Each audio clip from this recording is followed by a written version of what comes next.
आकाशवाणी भोपाल से प्रस्तुत हैं प्रादेशिक समाचार।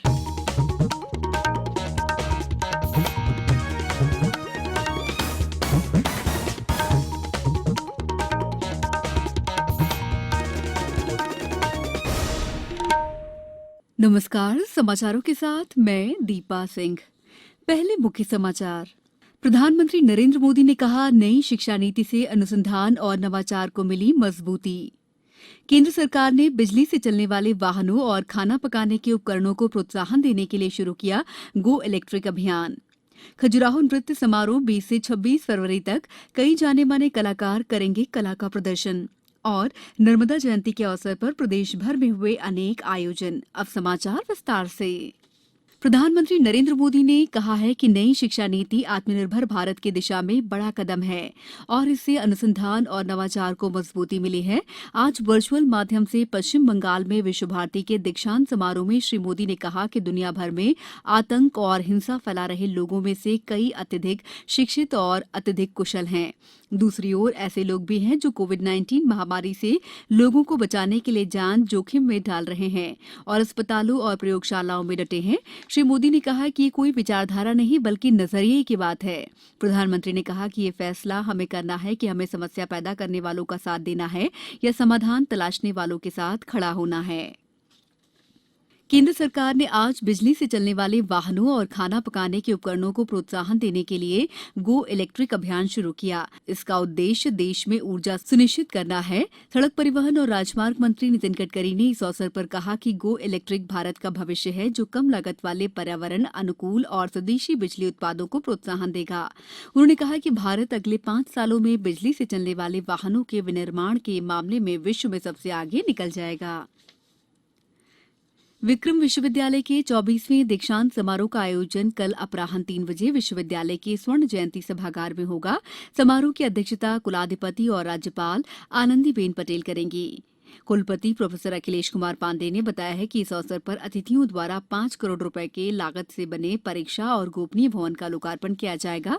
इसी प्रकार कुलाधिपति और राज्यपाल द्वारा भारत रत्न महामना मदन मोहन मालवीय की प्रतिमा का अनावरण भी किया जाएगा। केंद्रीय चिकित्सा योजना के अपर निदेशक डॉक्टर गुलाब चंद डे ने लोगों से अपील की है कि कोरोना वैक्सीन के बाद भी हमें बहुत सावधानी बरतनी है।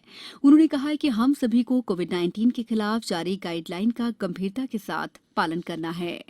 आज जो कोरोना का दिन चल रहे हैं, इसमें जो है सबको 2 गज की दूरी बनाए रखना है, हरदम मास्क लगा के रखना है और जो है हरदम हाथ धुलाई करते रहना चाहिए। और जो वैक्सीनेशन का कार्यक्रम चल रहा है, इसमें भी सभी लोगों को जो भी वैक्सीन है उसको लगाना चाहिए। समाचारों में वक्त है ब्रेक का। कोविड-19 से बचाव और सुरक्षित रहने के 3 उपाय।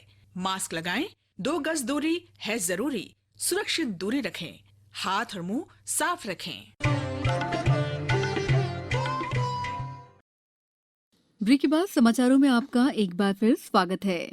खजुराहो में 20 से 26 फरवरी तक खजुराहो नृत्य समारोह 2021 का आयोजन किया जा रहा है। भारतीय शास्त्रीय नृत्य शैलियों पर केंद्रित ये देश का शीर्षस्थ समारोह है। समारोह लगभग 44 वर्ष बाद एक बार फिर मंदिर प्रांगण में ही होगा।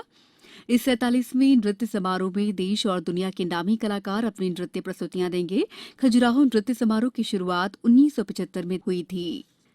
नर्मदा जयंती के अवसर पर प्रदेश भर में विभिन्न आयोजन हुए। श्रद्धालुओं की संख्या को देखते हुए सभी घाटों पर सुरक्षा के पर्याप्त इंतजाम किए गए हैं।